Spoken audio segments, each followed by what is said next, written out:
Welcome back to बैरिका classes. मैं हूँ ऋचा श्रीवास्तव। मैं अपने क्लास 9th का बायोलॉजी के चैप्टर्स कंप्लीट कर रही हूँ, जिसमें मैंने आपके कुछ चैप्टर्स कंप्लीट कर दिए हैं। ये आपका थर्ड चैप्टर है डाइवर्सिटी इन लिविंग ऑर्गेनिज्म, जिसमें मैंने आपको डाइवर्सिटी बता दिया है, क्लासिफिकेशन क्या होता है ये बता दिया है, क्लासिफिकेशन किस बेसिस पर किया जाता है ये भी मैंने आपको एक्सप्लेन कर दिया था। और 5 किंगडम में डिवाइड किया गया है, जिसमें से मैंने आपका 3 किंगडम जो है वो कंप्लीट हो चुका है। ये चौथा किंगडम चल रहा है, किंगडम प्लांटी। लास्ट एक और आपका बचा हुआ है किंगडम एनिमलिया। किंगडम प्लांटी को भी उनके कैरेक्टर्स के बेसिस पर और भी डिवीजन में डिवाइड किया गया था। जैसे प्लांट्स अगर थैलस लाइक हैं तो उनको थैलोफाइटा में रखा गया। अगर लीफ स्टेम एंड रूट का फॉर्मेशन हो रहा है उनमें तो उन्हें ब्रायोफाइट्स में रखा गया। फिर अगर उनमें वैस्कुलर टिश्यू प्रेजेंट है तो उन्हें टेरिडोफाइट्स में रखा गया।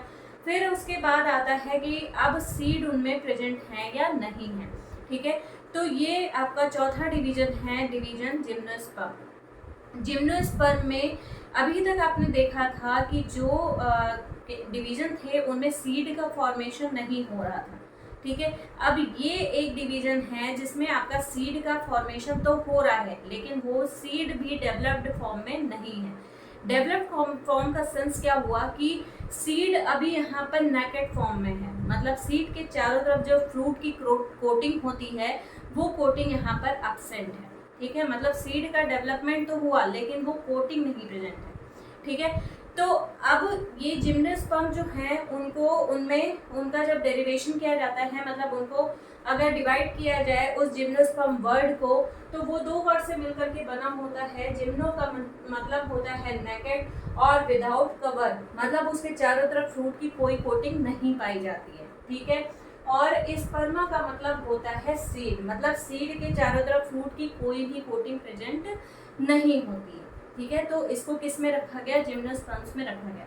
देखिए, सबसे पहले लैंड पर जो प्लांट आए थे उनका नाम था जिम्नोस्पर्म, मतलब जिम्नोस्पर्म ही सबसे पहले या लैंड पे सबसे एंशिएंट प्लांट जो माना जाता है वो टेरिडोफाइट्स को माना जाता है, लेकिन फिर भी वो कहाँ पर रहते हैं? मॉइस्ट प्लेसेस पर रहते हैं। लेकिन अगर ड्राई एरिया में देखा जाए कि कौन से प्लांट सबसे पहले डेवलप हुए थे, तो वो कौन डेवलप हुआ था? जिम्नोस्पर्म ही डेवलप हुए थे।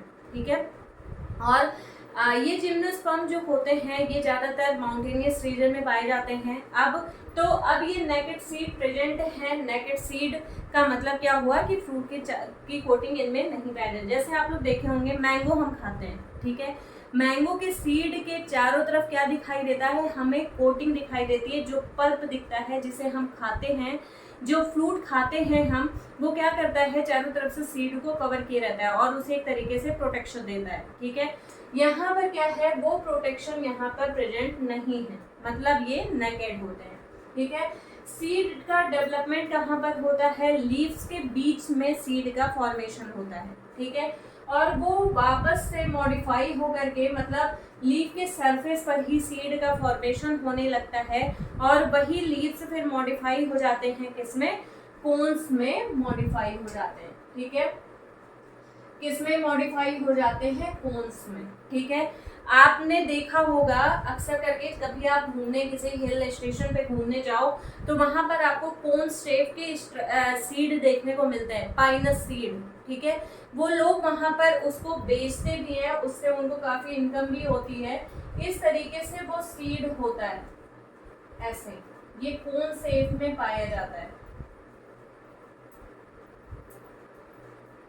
कोन शेप का मतलब क्या हुआ कि ये कीप के शेप में ये पाए जाते हैं। ये देखो, आपको कोन शेप का ये स्ट्रक्चर दिखाई दे रहा है। इसी तरीके से ये कोन शेप्ड के सीड यहाँ पर डेवलप होते हैं। फिर ये कैसे होते हैं? पेरिनियल होते हैं। पेरिनियल का मतलब क्या होता है? ये हर साल ये ग्रो करते रहते हैं। ठीक है, ये एनुअल नहीं होते। एनुअल का मतलब होता है कि साल में एक बार ग्रो करें। ठीक, लेकिन ये हमेशा एवरग्रीन, मतलब ये हमेशा हरे भरे रहेंगे। एवरग्रीन का मतलब क्या हुआ कि ये हमेशा हरे भरे रहेंगे। एवर का मतलब हमेशा, ग्रीन का मतलब ग्रीन, ये हमेशा हरे भरे रहेंगे और साथ में ये पेरिनियल होते हैं, मतलब ये बहुवर्षीय, मतलब ये कई सालों तक डेवलप करते रहते हैं। ठीक है, एंड मोस्टली क्या होते हैं? ये वुडी फॉर्म में होते हैं। ये लार्ज ट्री होते हैं, मतलब अगर देखा जाए तो एक्चुअल में through root, stem and leaf का फॉर्मेशन कहाँ पर होता है, जिम्नोस्पर्म में ही होता है। टेरिडोफाइट जो होते हैं उनमें लीफ, स्टेम एंड रूट का फॉर्मेशन भी होता है, वैस्कुलर टिश्यू भी बनता है, लेकिन वहां पर मैंने बताया था कि लीफ जो है रूट जो है वो राइजोइड्स के फॉर्म में पाए जाते हैं, ठीक है, मॉडिफाइड फॉर्म में होते हैं, लेकिन यहाँ पर कोई भी मॉडिफिकेशन आपको नहीं देखने को मिलेगा। प्रॉपर आपको लीफ भी मिलेगी, प्रॉपर रूट भी मिलेगा और प्रॉपर आपको स्टेम भी मिलेगा, ठीक है। तो लीफ, स्टेम एंड रूट का फॉर्मेशन होता है। फिर क्या होता है, इनमें जाइलम जो होते हैं वो भी प्रेजेंट होते हैं। जाइलम प्रेजेंट तो होते हैं, लेकिन जाइलम में जब मैंने जाइलम का स्ट्रक्चर बताया था तो मैंने बताया था कि जाइलम के स्ट्रक्चर में मेन स्ट्रक्चर एक होता है ट्रैकिड्स और वेसल्स। तो यहाँ पर ट्रैकिड्स तो प्रेजेंट होगा, लेकिन वेसल्स यहाँ पर अब्सेंट होते हैं, ठीक है। तो जाइलम में ये याद रखिएगा, जाइलम में क्या होता है, वेसल्स नहीं पाए जाते।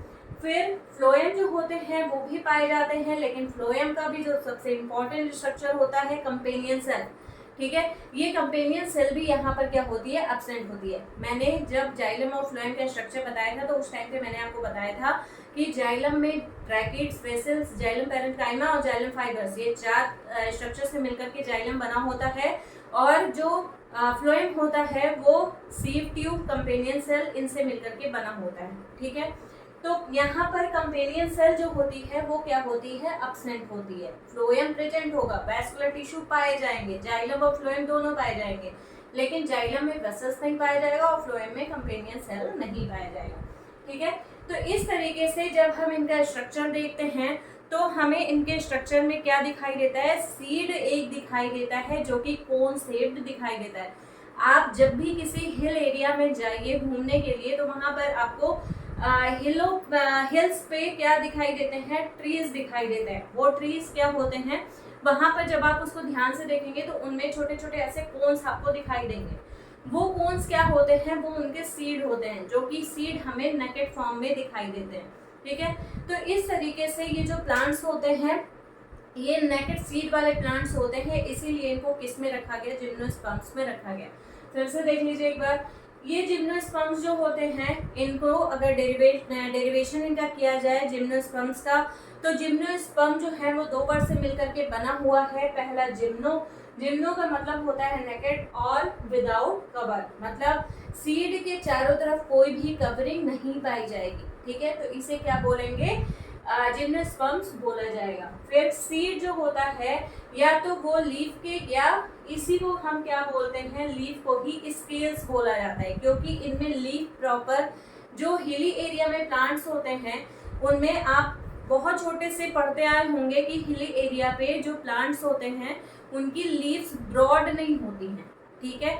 मतलब ब्रॉड लीफ का क्या मतलब हुआ कि स्ट्रक्चर जब हम लीफ का देखते हैं तो ये ब्रॉड हो गया, और जब इस तरीके से लीफ पाई जाएगी, इस तरीके से लीफ पाई जाएगी तो इसे ब्रॉड नहीं बोलेंगे, ठीक है। ये नैरो लीफ होती है। ये नैरो लीफ इसलिए पाई जाती है हिली एरिया के प्लांट्स में, क्योंकि वहां पर अक्सर करके स्नोफॉल होता रहता है और वो बर्फ आ करके उस लीफ पर इकट्ठा ना होने पाए, इसलिए वहां पर लीफ जो है वो स्केल्स के फॉर्म में दिखाई देती है, ठीक है। मतलब बहुत छोटे छोटे इस तरीके से स्केल्स के फॉर्म में वो दिखाई देंगे। तो ये जो लीव्स दिखाई देते हैं, यहाँ पर जो आइस होती है वो कलेक्ट नहीं होने पाती, वो आइस जो है वो नीचे जा करके गिर जाती है, जिसकी वजह से लीव्स के सड़ने का खतरा नहीं रहता है, ठीक है। तो ये जो स्केली लीफ होती है या उसके सरफेस पर या लीव्स के सरफेस पर कोन लाइक स्ट्रक्चर का फॉर्मेशन होता है या सीड का फॉर्मेशन होता है, बाद में वो मॉडिफाई होकर के किस में कन्वर्ट हो जाते हैं, कोन्स में मॉडिफाई हो जाते हैं, ठीक है। ये कैसे होते हैं, पेरिनियल प्लांट्स होते हैं, ज्यादातर ये हिली एरिया में ही हमें दिखाई देते हैं, ठीक है।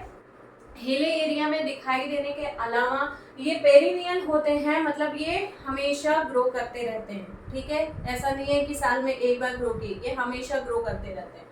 फिर ये एवरग्रीन होते हैं, हमेशा ये हरे भरे रहते हैं, और मोस्टली क्या होते हैं, वुडी होते हैं। जब भी आप हिली एरिया में जाएंगे घूमने टहलने तो आपको बहुत बड़े बड़े लंबे लंबे ट्रीज दिखाई देंगे, ठीक है। तो वो ट्रीज क्या होते हैं, वो इसी जिम्नोस्पर्म्स के स्पीसीज होते हैं। फिर इनमें true root stem and leaf का फॉर्मेशन होता है, मतलब इसमें कोई भी मॉडिफिकेशन नहीं होगा। आपको जिस तरीके से अपने आसपास लीफ स्टेम एंड रूट का फॉर्मेशन होता हुआ दिखता है, सेम उसी तरीके से यहाँ के प्लांट्स में भी लीफ स्टेम एंड रूट का फॉर्मेशन होगा। इनमें भी वैस्कुलर टिश्यू पाए जाएंगे, जाइलम एंड फ्लोएम प्रेजेंट होगा, लेकिन जाइलम में जाइलम वेसल्स नहीं पाई जाएगी और फ्लोएम में कंपेनियन सेल एब्सेंट होगा। ठीक है, इसका एग्जांपल क्या क्या है? पहला है पाइनस, पाइनस ट्री आप लोग नॉर्मल नाम सुने होंगे, बहुत कैजुअल नेम है ये। फिर देवदार का प्लांट होता है, फिर साइकैट्स होते हैं एंड जिंगो बाइलोबा। ठीक है, ये सारे नाम आपके लिए थोड़ा सा नए होंगे, ये इनके स्पीसीज हैं। ठीक है, जो मैंने अभी आपको नाम बताया है। तो ये सारे इसके प्लांट्स हैं जो कि हमें अक्सर करके देखने को मिल जाते हैं, बस हम ध्यान नहीं देते उसे। ठीक है, लेकिन वो हमारे आसपास नहीं होते। जो लोग हिली एरिया में रहते हैं उन्हें तो नॉर्मली देखने को मिल जाते हैं, लेकिन जो वहाँ पर घूमने जाते हैं वो भी अगर कभी ध्यान दें तो उन्हें भी आसानी से ये देखने को मिल जाएंगे। ठीक है, तो ये हो गया जिम्नोस्पर्म, बहुत कॉमन सा था ये और आपको बहुत ईजी ये समझ में भी आ गया होगा, ईजिली समझ में आ गया होगा। तो अगर आपको मेरे वीडियोस पसंद आ रहे हों, अगर आपको समझ में आ रहा हो, अगर मेरे लेक्चर्स आपको जो आपके टॉपिक्स हैं वो क्लियर कर दे रहे हों, तो प्लीज़ मेरे चैनल को लाइक करें, शेयर करें एंड सब्सक्राइब करें। Thank you.